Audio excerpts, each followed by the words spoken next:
kita pakai adalah kurikulum Merdeka yang terbaru, ya ini untuk kelas 1 dan kelas 4. Untuk kelas 2 dan kelas 5 insya Allah tahun depan akan mengikuti memakai kurikulum Merdeka. Iya, dalam kurikulum Merdeka sebelum kita melakukan pembelajaran kita selalu dianjurkan untuk memakai 2 kata atau melontarkan 2 kata kepada anak-anak kita, yaitu salam dan bahagia. Teman-teman semua mungkin sering mendengarkan apabila saya membuat video, di sana selalu melontarkan kata salam dan bahagia. Oke, sebelum kita masuk ke materi, kenapa harus ada salam dan bahagia?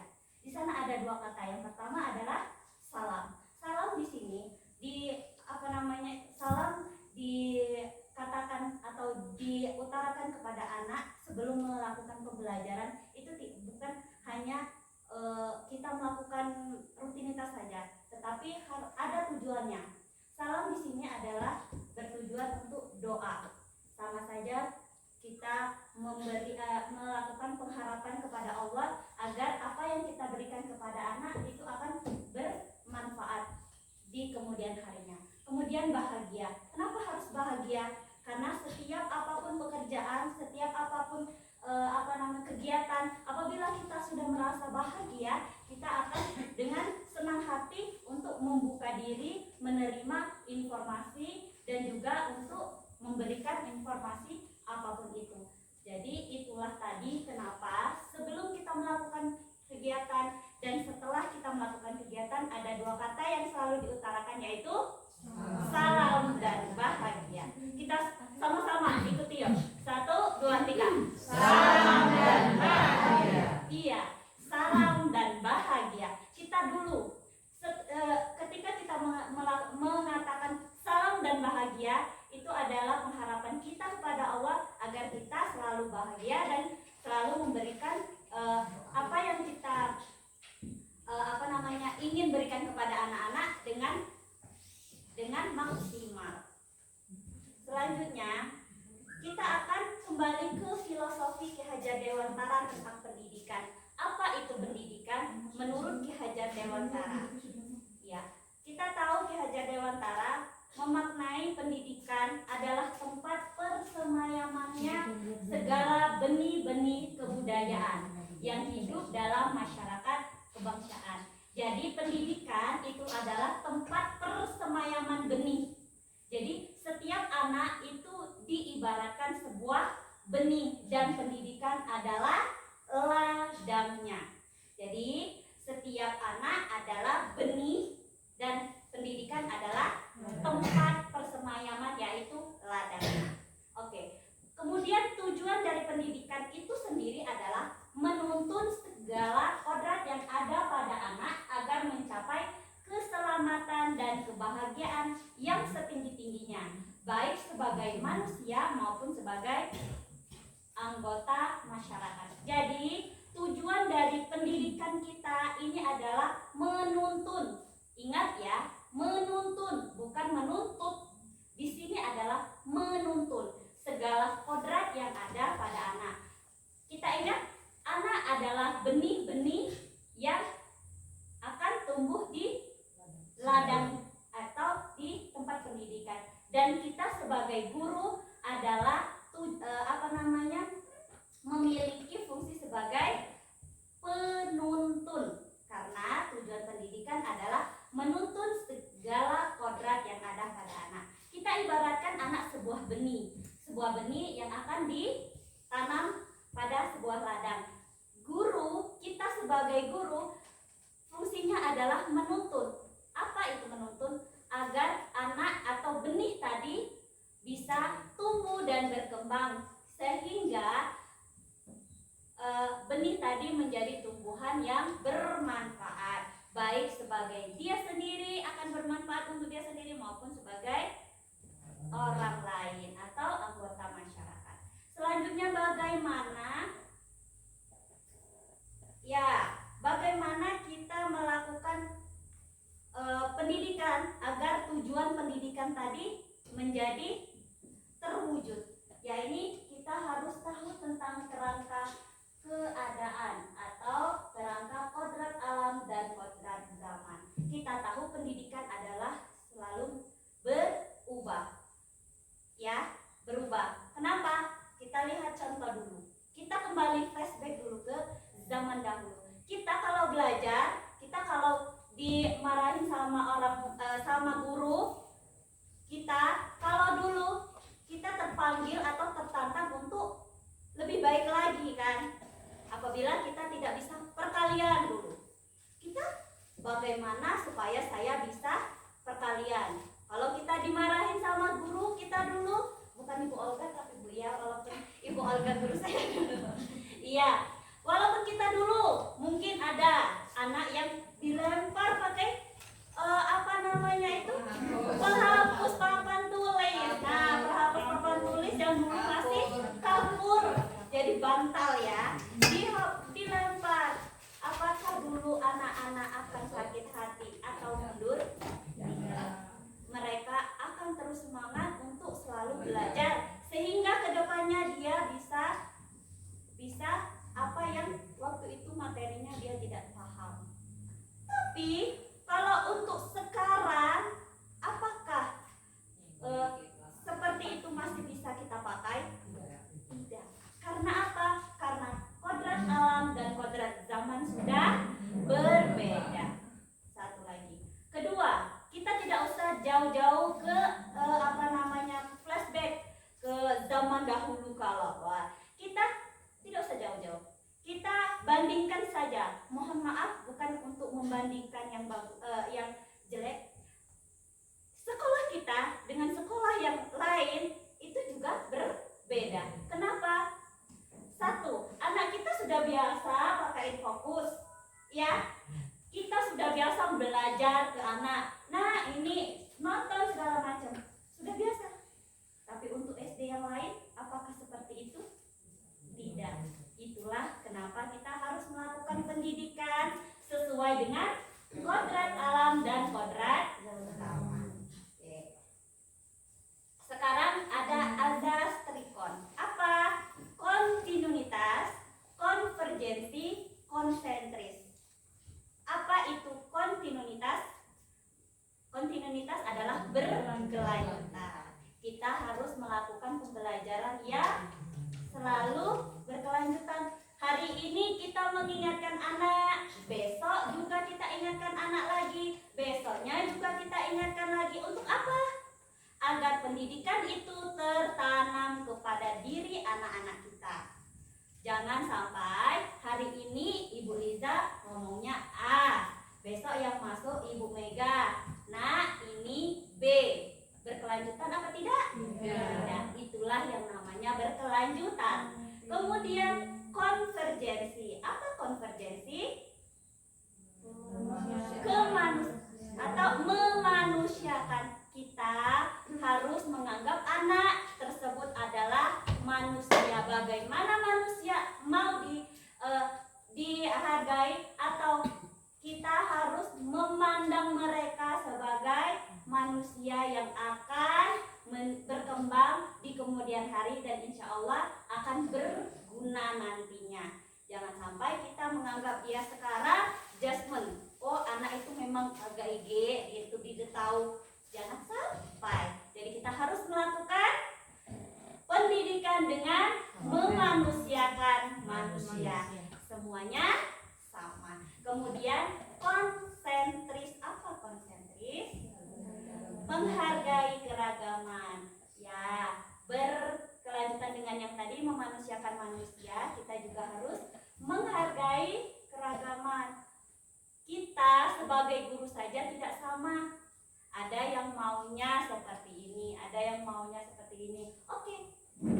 Karena saya bisanya seperti ini. Oke, yang ini bisa seperti ini. Itu adalah keragaman. Namun, untuk melakukan pendidikan, agar tujuan pendidikan tadi terwujud, kita harus menghargai keragaman tersebut dengan memanusiakan manusia tadi. Selanjutnya prinsip. Prinsipnya adalah budi pekerti. Ada ada dua kata, ada budi dan ada pekerti. Untuk budi di sini bukan suaminya Tayu Tantri, tapi budi di sini adalah suatu perilaku. Ini kawan kau tuh kayak di nggak apa-apa, nggak apa-apa, biasa, nggak apa-apa. Ya, di sini ada budi dan ada pekerti. Untuk budi di sini ada tiga kata, apa? Cipta, rasa, dan karsa. Cipta adalah budi. Cipta, rasa, dan karya. Cipta, rasa, apa cipta? Cipta adalah pikiran, rasa adalah perasaan, karsa adalah semangat. Ayo kita ulang. Cipta adalah pikiran, rasa adalah perasaan, karsa adalah semangat, dan raga adalah jasmani atau kesehatan kita. Jadi untuk melakukan perubahan tersebut, untuk mencapai tujuan pendidikan yaitu menuntun tadi, kita harus melihat kodrat alam, yaitu kodrat alam dan kodrat zaman. Kemudian asas trikon, yaitu kontinuitas, konvergensi, konsentris. Kemudian tidak lupa dengan dua prinsip tadi, prinsip budi dan pekerti, yaitu kita harus menajamkan pikiran, menghaluskan rasa, kemudian menanamkan semangat. Selanjutnya raga harus selalu kita jaga. Oke. Selanjutnya, untuk melakukan hal-hal tersebut, apa yang harus dimiliki oleh guru? Guru harus memiliki nilai-nilai. Yang pertama itu adalah berpihak kepada murid. Yang kedua, mandiri, inovatif, kolaboratif, dan reflektif.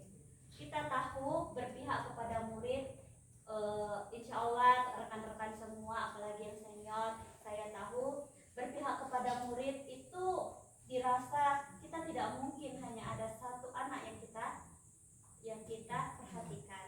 Tapi di sini berpihak kepada murid adalah kita melakukan pembelajaran itu bukan untuk bukan untuk satu anak, tetapi untuk kesemuanya. Jadi juga bukan untuk diri kita sendiri. Oke, kita hari ini belajar tentang materi ini seperti ini tanpa melihat latar belakang atau keinginan anak atau sudut pandang dari anak sendiri. Kemudian mandiri. Apa mandiri di sini? Mandiri di sini harus kita nilai dari guru yang kita sendiri, yang harus kita miliki adalah mandiri. Apa mandiri? Bukan mandi sendiri. Kalau mandi sendiri, alhamdulillah kita tahu ada yang mandi ke juga, atau bahkan mandi ke. Ya, mandiri di sini adalah kita mempunyai prinsip sendiri. Ya, seperti yang kita tahu, saya dan Ibu Nil dan rekan-rekan kemarin sudah memiliki kemandirian. Untuk apa? Untuk mengikuti program calon guru penggerak. Itu adalah suatu kemandirian, walaupun tidak lepas dari dorongan dan semangat dari kepala sekolah. Iya, mandiri. Kita punya prinsip sendiri. Oke, saya harus belajar, saya harus selalu harus tahu tentang ini, seperti itu. Alhamdulillah teman-teman di sini sudah memiliki kemandirian untuk bisa berkembang. Selanjutnya inovatif. Inovatif di sini tentu saja rekan-rekan semua sudah mengerti. Inovatif adalah sesuatu yang tidak monoton. Jadi ketika kita melakukan pembelajaran, diharapkan untuk selalu memegang nilai-nilai guru. Yang ketiga yaitu inovatif. Selanjutnya kolaboratif. Kolaboratif di sini adalah melakukan hubungan yang baik kepada rekan-rekan semua, rekan-rekan sejenjang ataupun tidak sejenjang. Jadi kita kolaboratif di sini artinya kita tidak hanya melakukan hubungan baik kepada rekan-rekan, tapi juga kepada siswa. Apakah yang mereka butuhkan, apakah yang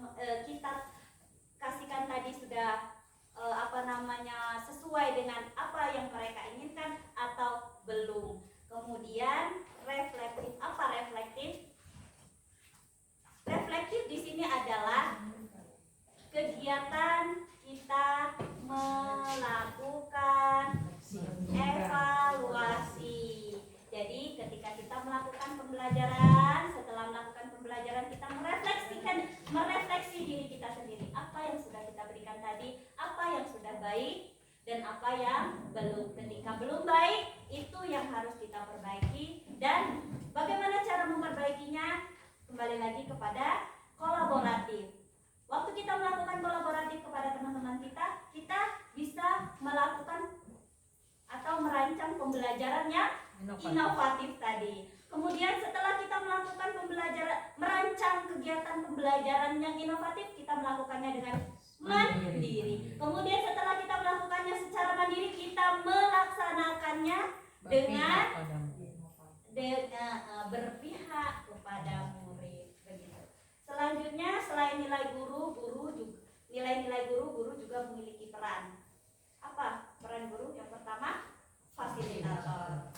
Kemudian motivator. Terus menuntun atau teladan. Jadi selain nilai-nilai guru yang kita ketahui tadi ada 5, guru juga memiliki 4 peran. Sebagai fasilitator, fasilitator di sini adalah tempat siswa untuk berkomunikasi, baik apa yang mereka sudah ketahui atau belum. Jadi fasilitator adalah tempat mereka berbagi apa yang mereka belum tahu, apa yang mereka sudah tahu, apa yang mereka butuhkan. Ini adalah fasilitator. Kita harus bisa menjadi fasilitas, memberikan fasilitas kepada anak. Kemudian motivator. Ketika anak-anak memerlukan dorongan dari eksternal, kita sudah harus menjadi motivator, karena setiap anak itu harus juga ada dorongan eksternal agar tujuan pendidikan tercapai. Selanjutnya, penuntun. Penuntun di sini adalah untuk melakukan tujuan pendidikan atau proses pendidikan seperti yang dikatakan oleh Hajar tadi, bahwa guru adalah penuntun. Anak yang sudah ada kodrat anak tersebut sudah ada, kemudian guru hanya sebagai penuntun. Mereka sudah ada. Kemudian teladan. Tentu guru adalah teladan dari setiap anak. Selanjutnya, inquiry apresiatif. Apa itu inquiry apresiatif? Identifikasi hal baik yang dan mengembangkannya. Bagaimana kita melakukan pembelajaran dengan mengidentifikasi hal baik dan mengembangkannya? Kita harus mengetahui diri kita dulu, diri kita sendiri. Saya bisanya apa? Kita harus mengidentifikasi hal baik yang sudah ada pada diri kita, baru kita mengembangkannya. Oke, saya bisanya menulis. Oke, saya bisanya menulis. Jadi dengan menulis tadi kita bisa mengembangkan hal baik dari kita tadi. Misalnya menulis. Oke, nah untuk menulis hal-hal yang perlu kita perhatikan adalah seperti ini. Kalau menulis, kemudian ada yang saya bisanya PowerPoint.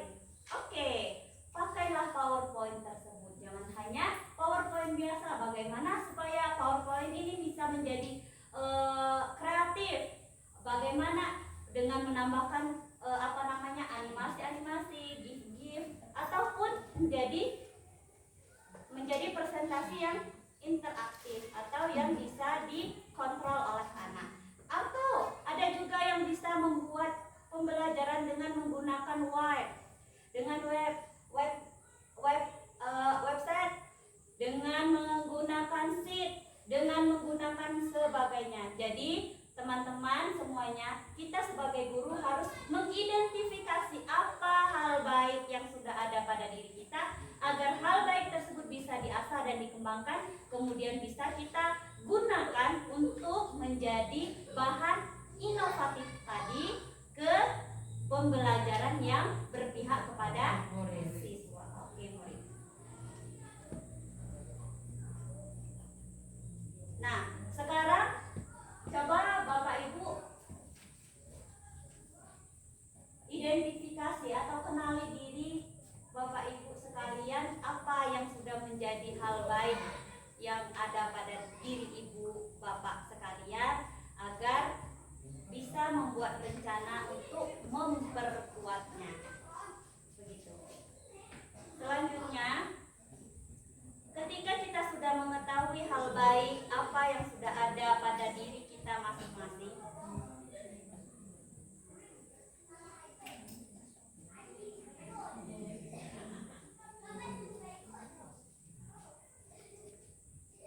setelah kita mengidentifikasi atau mengetahui apa hal baik yang telah ada pada diri kita, kita sudah tahu rencana apa yang akan kita kembangkan dengan kemampuan yang telah ada pada kita. Atau ada yang aku baca ngetik baik. Oke, kita kembangkan yang sudah kita tahu tadi. Misalnya ngetik tadi ya.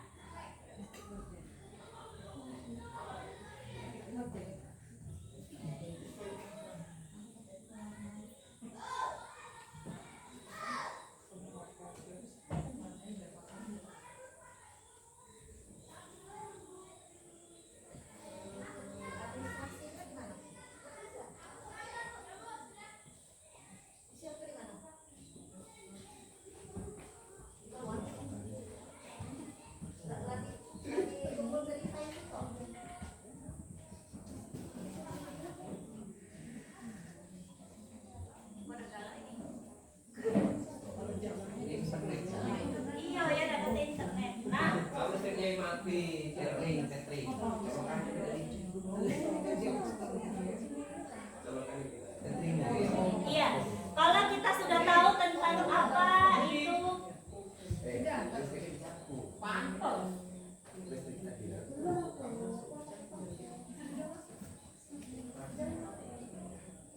kalau kita sudah mengetahui apa kelebihan dari kita atau apa yang sudah baik yang ada pada diri kita, kita harus melakukan pembelajaran kepada anak sesuai dengan apa yang dikatakan oleh Ki Hajar Dewantara tadi, apa?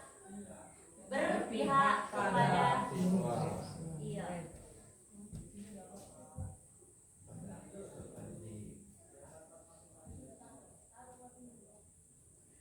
Nah, sebelum kita melakukan pembelajaran yang berpihak kepada siswa, kita bisa melakukan kesepakatan kelas dengan melakukan keyakinan kelas. Nah, kenapa tidak ditulis peraturan tetapi keyakinan? Ada yang mau ngasih pendapatnya? Kenapa kita melakukan sebelum kita melakukan pembelajaran atau melakukan kegiatan di kelas, kita harus menyusun keyakinan kelas, bukan menyusun kesepakatan kelas yang disusun menjadi keyakinan kelas, bukan peraturan kelas. Saya yakin Bapak Ibu guru di kelas sudah memiliki kesepakatan kelas semua, kan? Apa ada yang belum? Yang sudah ngangkut tadi Ibu Sri. Oke. Bu Sri. Oke. Ibu Sri sudah melakukan kegiatan menyepakati kesepakatan kelas. Kesepakatan kelas tersebut disusun menjadi apa? Peraturan atau keyakinan? Ya, tata tertib termasuk peraturan. Oke. Jadi di sini Bapak Ibu, saya akan sedikit mengulik kenapa di sana dituliskan peraturan atau keyakinan. Sebelum saya melakukan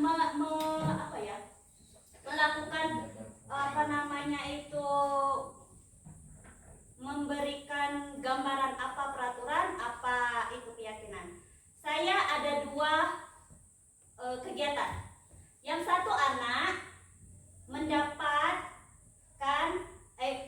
disuruh lari lapangan karena dia terlambat masuk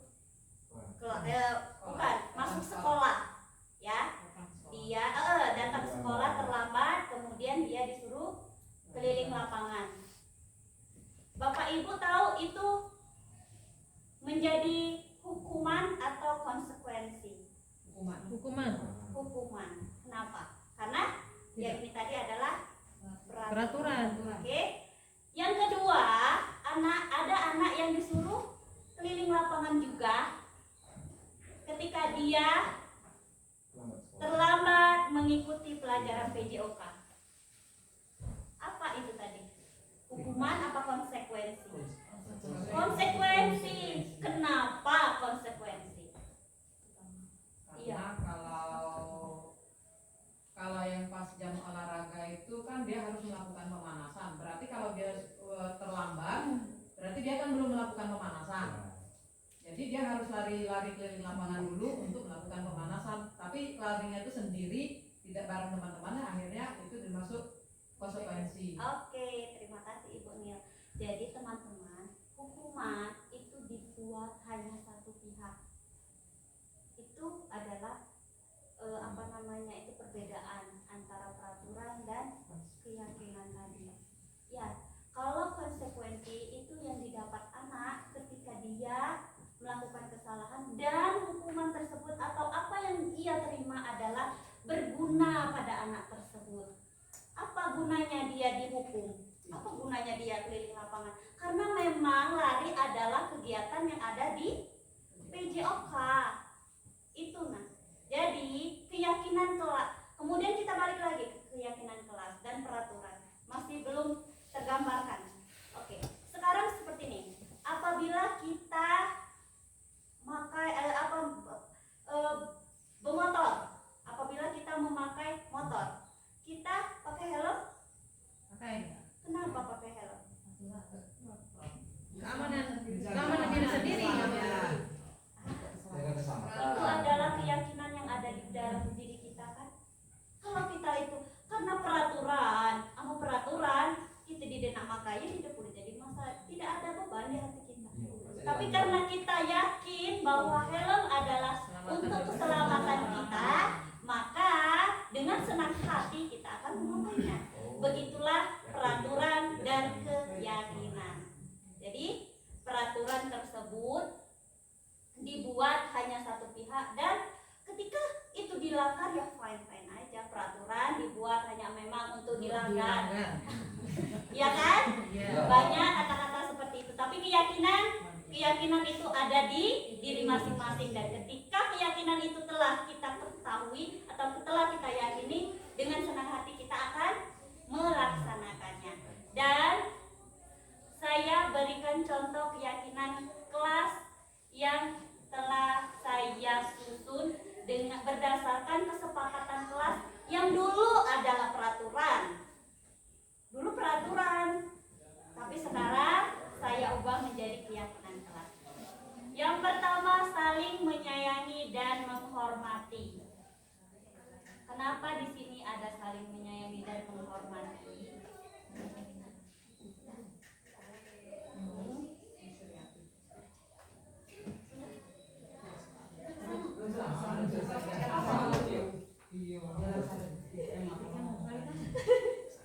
Iya, jadi saling menyayangi dan menghormati itu adalah keyakinan pertama. Ketika anak-anak sudah meyakini bahwa kita harus saling menyayangi, bukan ya di sini dituliskan siswa tidak boleh bertengkar, siswa tidak boleh membuli. Nah, di sana kan sudah ada saling menyayangi dan menghormati. Ketika ada temannya yang sakit, dia tidak melakukan kegiatan yang menyakiti temannya yang lain. Itu adalah hal yang menjadi keyakinan. Kalau dia menjadi peraturan, kalimat apa di sini? Tidak bertengkar. Terus Nggak boleh usil kepada tidak teman. tidak usil,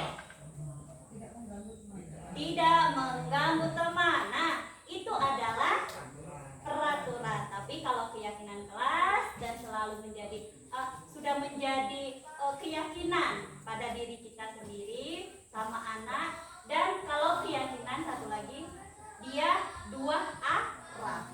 Jadi guru dan siswa, siswa dan siswa, siswa ke guru. Jadi berkesinambungan, bukan hanya siswa ke guru. Ya, kalau harus saling menghormati, siswa harus menghormati guru, ya kan? Itu satu pihak. Jadi keyakinan adalah apa yang bisa dilaksanakan dengan berkesinambungan, siswa dan guru, guru ke siswa, siswa dan siswa. Yang kedua, saling menjaga semangat dan bahagia. Bahagia di sini harus selalu ada, karena dasar dari pendidikan Ki Hajar Dewantara yang selalu didengung-dengungkan adalah bahagia. Bagaimana supaya anak selalu menjadi bahagia. Kita tahu, kita tinggalkan, sudah tahu tentang keyakinan kelas, tentang peraturan, tentang hukuman, tentang konsekuensi, tadi sudah selesai semua. Sekarang kita tahu bahwa apabila kita melakukan kesalahan, yang ada pada diri kita apa? Waktu dulu Takut. Terus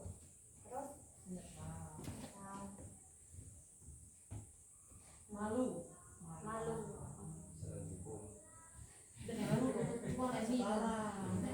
Itu anak sekarang. Oke. Kalau dulu anak-anak masih kecil kelas 1, sekarang masih bisa. Mereka banyak ngomong, ya kan? Banyak nanya. Wah, aku tadi sebelum sekolah tadi tinjau makan dari ibuku apa kata kita kalau sekarang? Iya nak, oke ya, ngomong terus. Ibunya iya kan? Oke, ada hebat, ada yang nangis. Kalau ibu kesana tunggulah udah. Iya kan? Kemudian ada megang pena, megang buku, nyela di jebo. Nyela galet itu. Ya kan? Lama kelamaan apa anak tersebut akan memberikan apa yang apa yang dia rasakan? Itulah perubahan yang harus kita lakukan sendiri.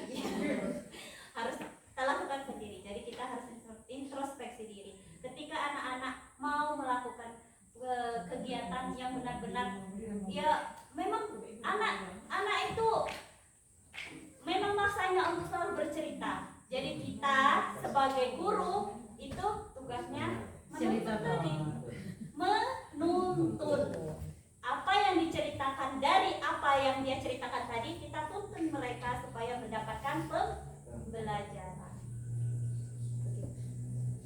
Satu lagi tambahan, kemarin saya lokakarya ketemu sama Pak Tommy. Beliau mengikuti pelatihan dengan pemerintah Cina. Dari komite pembelajaran diminta untuk mengikuti, tapi yang bersedia untuk ikut pelatihan tersebut hanya Pak Tommy karena keterbatasan bahasa. Karena mereka bahasanya ditranslate ke bahasa Inggris saja, bukan bahasa Indonesia. Ketika dia melakukan presentasi mereka presentasinya pakai bahasa Cina dan ditranslatekan ke bahasa Inggris, bukan ke bahasa Indonesia. Kita terlalu ngerti, jadi belum bisa lagi. Tommy tidak ngerti, jadi dia ikut, makanya dia belajar. Nah, dia kemarin memberikan satu ilustrasi pembelajaran di Cina. Itu kita selalu melaksanakan soal hot. Kita dulu selalu soal hot dan hot. Padahal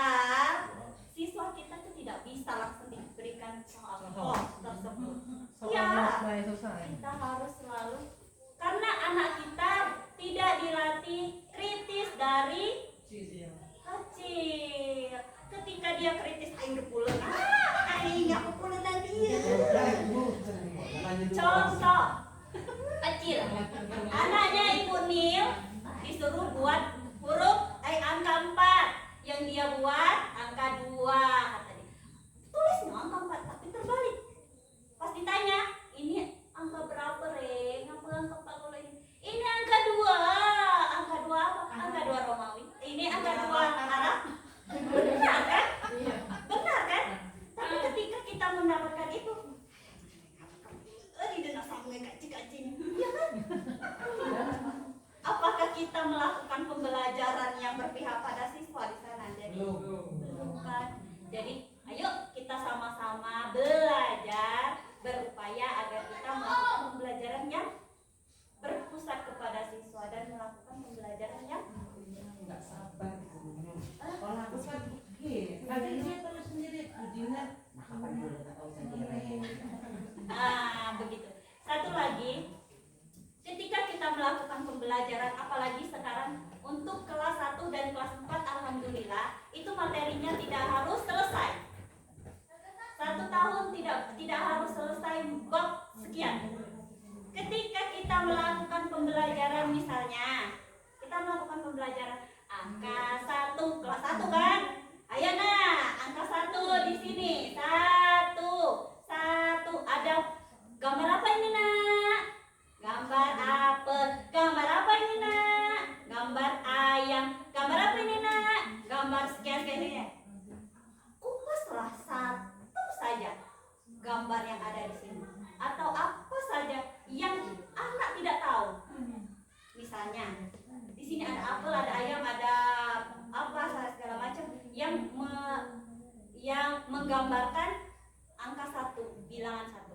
Oke, sekarang kalau kalian sudah tahu angka 1 itu 1, yuk kita ikut 1. Sekarang Ibu mau cerita nih, kita berikan literasi atau pikiran. Di sini ada apel. Siapa yang suka makan apel? Saya, Bu. Apa rasanya apel? Manis. Masa aku kemarin makan apel katanya.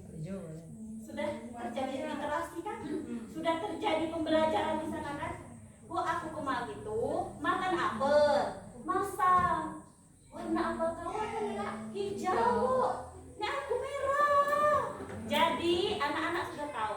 Apel itu ada yang asam, ada juga yang manis, ada juga yang merah, ada juga yang hijau, ada juga yang campuran antara merah dan hijau. Jadi kita sebagai guru adalah meluruskan itu, Bapak. Meluruskan itu, menuntun apa yang sudah ada pada anak. Oke, Nak, pinter. Jadi, Nak, apel kita tulis. Apel ini ada banyak jenisnya.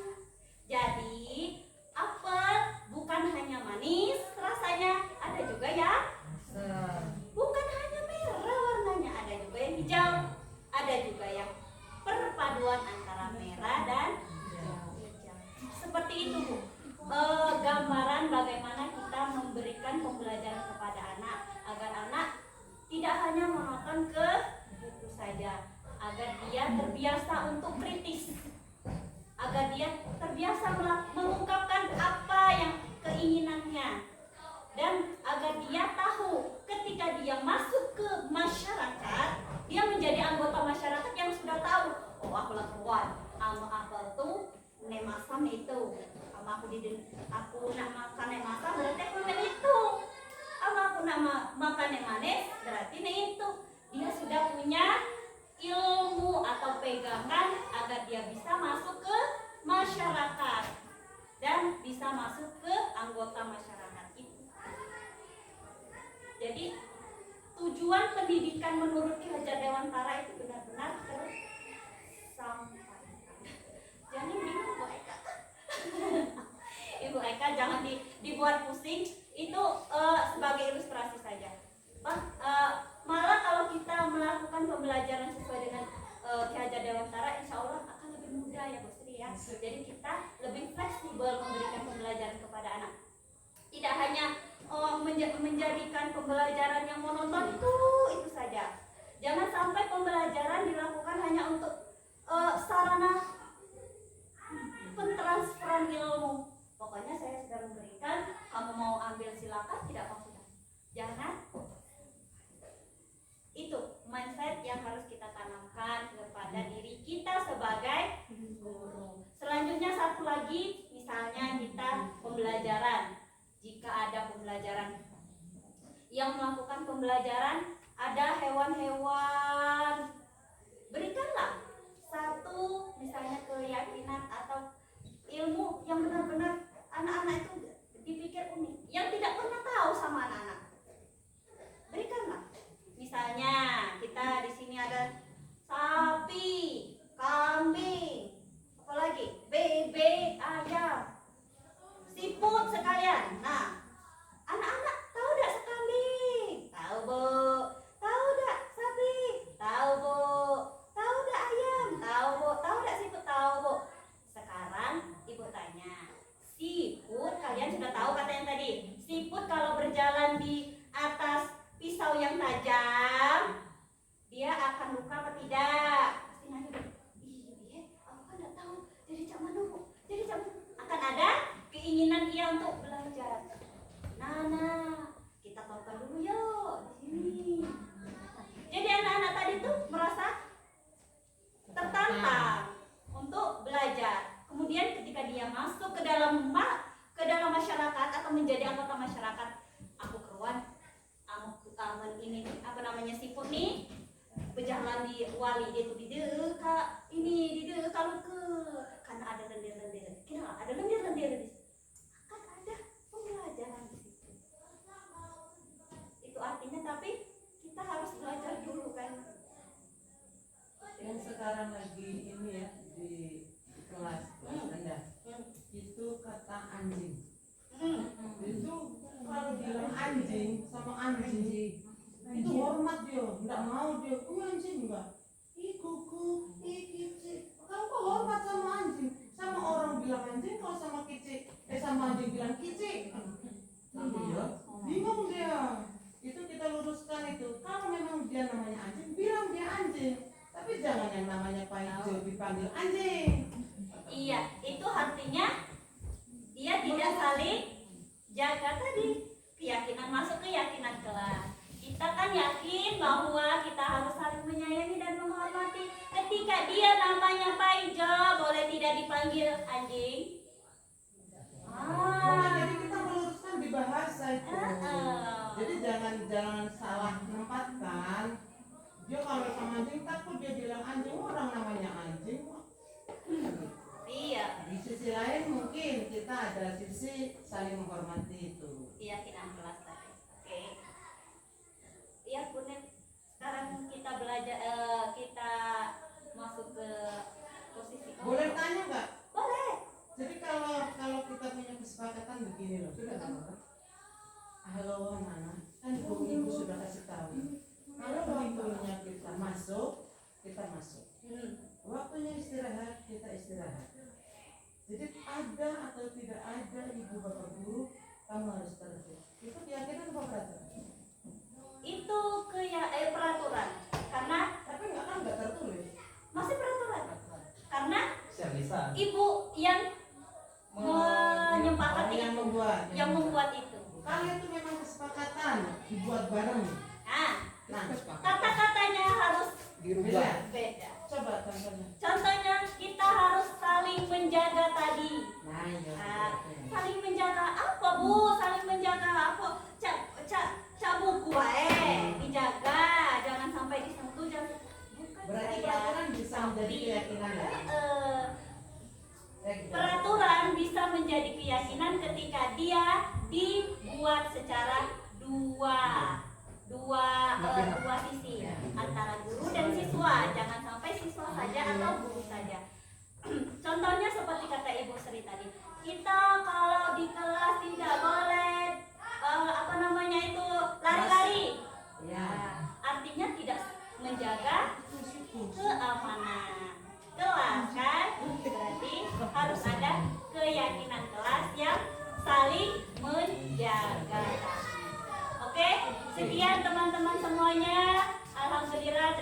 tapi